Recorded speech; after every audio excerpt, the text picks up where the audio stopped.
Top quality और consistent performance के लिए सिर्फ सिल्वर पंप नाम याद रखना।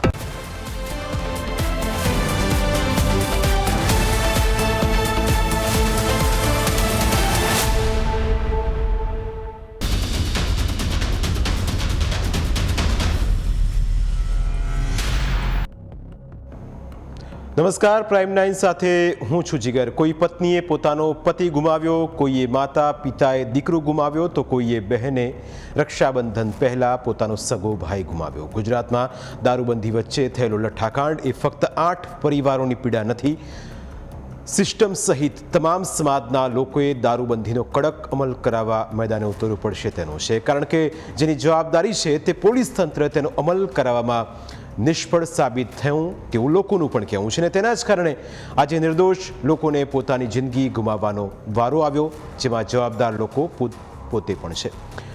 ભાવનગર શહેરના કાળિયાબીડ વિસ્તારમાં આવેલા ભગવતી સર્કલ પાસે રહેતો આ છે ભટ્ટી પરિવાર। ભટ્ટી પરિવારમાં આજે આ ફાટી પડ્યું હોય તેવી સ્થિતિ છે। ઘરમાં માતમ છે, આક્રંદ છે, સાથે આક્રોશ પણ, કારણ કે તેઓએ પોતાનો વહાલસોયો સ્વજન ગુમાવ્યો છે, જેનું નામ જયેશ ભટ્ટી હતું। જયેશને 3 વર્ષની દીકરી મિહિકા અને 6 મહિનાનો દીકરો પ્રથમ છે, પરંતુ જયેશ બાળકો સાથે આ સુખી સંસાર ભોગવી ન શક્યો। હવે આ દીકરી પરિવારજનોને પૂછે છે કે મારા પપ્પા ક્યાં ગયા? માસૂમ દીકરાની આંખો સંખ્યાબંધ લોકોની વચ્ચે પણ પપ્પાને શોધી રહી છે, પરંતુ આ માસૂમ બાળકોને કોણ સમજાવે કે હવે તેમના પિતા આ દુનિયામાં રહ્યા નથી, એટલે હવે તેઓ ક્યારેય પાછા આવશે નહીં। જ્યારે જયેશની પત્ની દિશાબેનની આંખોમાંથી હજુ પણ આંસુ સુકાતા નથી। જુવાનીના ઉંમરે જ આ રીતે પતિએ સાથ છોડી દેતા પત્નીનું મન આ વાતને માનવા જરાય તૈયાર નથી। આ વસ્તુ આપે જે એને કડકમાં કડક પગલા લે। મારો બાબો 6 મહિનાનો ને બેબી 3 વર્ષની છે, એનો બાપ એને ક્યાંથી મળશે? સરકાર આ બધું આપે છે ત્યારે બને છે ને આ બધું સરકારે આ વસ્તુ ઉપર પગલા લેવા જોઈએ, કડકમાં કડક। માસૂમ બાળકો સાથે જોવા મળતો હસતો ચહેરો હવે ક્યારેય જોવા નહીં મળે। દારૂના સ્વરૂપમાં ભરેલા ઝેરના ઘૂંટાએ તેને હવે એક ફોટો ફ્રેમમાં કેદ કર્યો છે। જયેશ છૂટક કામ કરીને પરિવારનું ગુજરાન ચલાવતો હતો। 18 ઓગસ્ટ એટલે કે મંગળવારના દિવસે જયેશે મંદિર દર્શન કરવા ગયો, જે બાદ ઘરે આવીને કહ્યું હતું કે મને શરીરમાં મજા નથી આવતી, પેટમાં દુખે છે। જો કે આ સમયે તેમને થોડી શાંતિ થઈ ગઈ હતી અને રાત્રે કોઈ તકલીફ ન હોવાથી રોજની જેમ સૂઈ ગયા। ત્યારબાદ 19 ઓગસ્ટે સવારના 10:30 કે 11 વાગે જયેશભાઈ ઉઠ્યા અને બપોરે 12:30 વાગે એવું કહ્યું કે મને દેખાતું નથી, કંઈક થાય છે, હોસ્પિટલ લઈ જાઓ।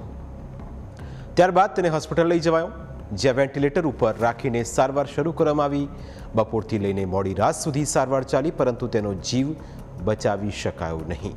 આજે પરિવાર ન્યાય માગી રહ્યો છે, પણ અહીં ભૂલ જયેશભાઈની પણ છે, કારણ કે તે દારૂના રવાડે ચડ્યા હતા। દારૂ ખરાબ આવ્યો, રોજ દારૂ પીતા હતા, પણ જે દારૂ આવ્યો તેની અંદર ઝેર હતું, અને આ ઝેરના ઘૂંટડા ભરવાના કારણે જયેશભાઈ આજે રહ્યા નથી, અને પાછળ તેમની માસૂમ દીકરી, એક માસૂમ દીકરો અને પોતાની પત્નીને છોડતા ગયા છે। સરકારને અમે કહેવા માંગીએ છીએ આ માટે યોગ્ય પગલાં લે। સરકારને એટલું અમે નિવેદન કરીએ છીએ। અમે અત્યારે તો હેપટાઈ ગયેલા છીએ, બધા આખું ઘર, દીકરાની વહુ, બધા એના મમ્મી, બધા હેપટાઈ ગયેલા છીએ। અમારા ઘરે વચિંતાનું આ બધું આવી પડ્યું, અમે મુશ્કેલીમાં બધા પડી ગયા છીએ। હવે આજે એના ઘરમાં એટલું સંકટ આવી ગયું છે, આનું જવાબદાર કોણ?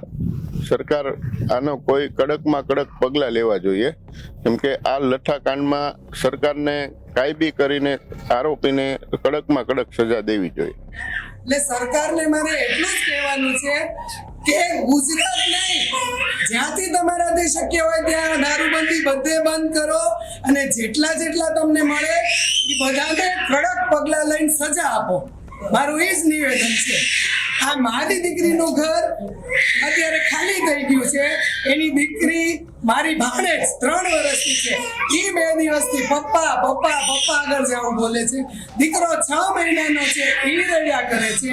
અને આવા જ બીજા અનેક ઘર ખરાબ ન થાય એ માટે સરકારે કડક પગલાં લેવા જ પડશે. આ ઘટના 8 પરિવારોમાં થયેલો ઊંડો ઘા છે. ગુજરાતમાં આ પહેલાં પણ લઠ્ઠાકાંડની ઘટનાઓ બની ચૂકી છે અને દરેક વખતે પરિવારો વિખેરાયા છે. સૌથી કડવું સત્ય એ છે કે આ મોત કોઈ કુદરતી આફતથી નથી થયા. તપાસમાં નકલી દારૂમાં અત્યંત ઝેરી મેથેનોલ હોવાની વિગતો સામે આવી. ત્યારે એક સવાલ આપણે સૌએ પોતાની જાતને પૂછવો જોઈએ કે એક માણસને થોડા કલાકનો નશો આપવા માટે કોઈ બીજા માણસે તેની આખી જિંદગી કેમ છીનવી લીધી? દારૂના ગેરકાયદેસર ધંધામાં રહેલા લોકો માટે કદાચ આ માત્ર પૈસાનો વ્યવહાર હશે, પરંતુ જે ઘરમાંથી કમાતો માણસ પાછો નથી ફરતો ત્યાં આ ધંધો નથી પણ આજીવન સજા છે. દારૂ પીનારાને લાગે છે કે હું દારૂ પીઉં છું, પણ હકીકતમાં ધીમે ધીમે દારૂ જ તેને પીતો હોય છે. તમે કદાચ ભૂતકાળ ઉપર નજર નાખશો તો તમને સમજાશે કે દારૂ ખરેખર લોકોની જિંદગી બરબાદ કરી નાખે છે. આ પહેલાં જુલાઈ 2022માં બરવાડામાં લઠ્ઠાકાંડથી 50થી વધુ લોકો મોતને ભેટ્યા. તેના પહેલાં વર્ષ 2016માં સુરતના કડોદરામાં લઠ્ઠાકાંડથી 20 જેટલા લોકોના મોત થયા. વર્ષ 2009માં તો અમદાવાદમાં મોતનું તાંડવ સર્જાયું. લઠ્ઠાકાંડથી 140થી વધુ લોકો મોતને ભેટ્યા, જે ગુજરાતના ઇતિહાસનો સૌથી મોટો લઠ્ઠાકાંડ ગણાય છે. અમદાવાદની ઘટના બાદથી તો દારૂ સંપૂર્ણપણે વેચાવાનો બંધ થઈ જવો જોઈતો હતો, પરંતુ એવું થયું નહીં. આજે પણ ખુલ્લેઆમ દારૂ વેચાતો હોવાના દાવા છડેચોક થઈ રહ્યા છે. દારૂ વેચાય છે એટલે પીવાય પણ છે. આ વરવી વાસ્તવિકતા આપણા સરકારી તંત્રએ સ્વીકારવી પડશે, સિસ્ટમે સ્વીકારવી પડશે. સાથે લોકોએ પણ સમજવું પડશે કે દારૂ પીવામાં કોઈ મજા નથી. દારૂ પીનારાઓને એક સવાલ એ છે કે શું તમને તમારા બાળકો વહાલા નથી? શું તમને રોજ ગરમ ગરમ જમવાનું પીરસતી પત્ની વહાલી નથી? શું તમને તમારા મા બાપ વહાલા નથી? નશો કરીને કદાચ તમને એવું લાગતું હશે કે આનાથી સુંદર કોઈ બીજી દુનિયા છે જ નહીં, પરંતુ હકીકતમાં એ તમારો સૌથી મોટો ભ્રમ છે. અસલી જિંદગી તો પરિવારની ખુશીઓમાં છે, સમજદારીમાં છે અને સારી સંગત રાખવામાં છે. આવા કિસ્સાઓમાં દારૂ વેચનારાની સાથે સાથે દારૂ પીનારા પણ એટલા જ જવાબદાર છે, કારણ કે તમામને એ વાતનો ખ્યાલ છે કે ગુજરાતમાં દારૂબંધી છે તો ગેરકાયદે કામ કરવું શું કરવું જોઈએ? દારૂબંધી હોય કે ન હોય, કાયદો ગમે તેટલો કડક હોય, જ્યાં સુધી ગેરકાયદે દારૂની માંગ રહેશે અને લોકો જોખમ જાણ્યા વગર અથવા આંખ મીચીને તેનું સેવન કરશે, ત્યાં સુધી આવા કાળા ધંધાને જીવતું રાખનારું બજાર પણ જીવતું રહેશે. જે લોકો ગેરકાયદે ઝેરી દારૂ બનાવે છે, તે પહોંચાડે છે અને વેચે છે, તેમના સુધી કાયદાનો હાથ માત્ર ઘટનાના થોડા દિવસો સુધી નહીં, પરંતુ મૂળ સુધી પહોંચવું જોઈએ.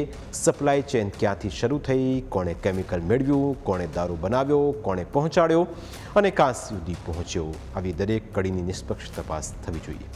પ્રાઇમ 9માં સમય થયું છે બ્રેકનું. બ્રેક બાદ અન્ય મુદ્દા વિશે વાત.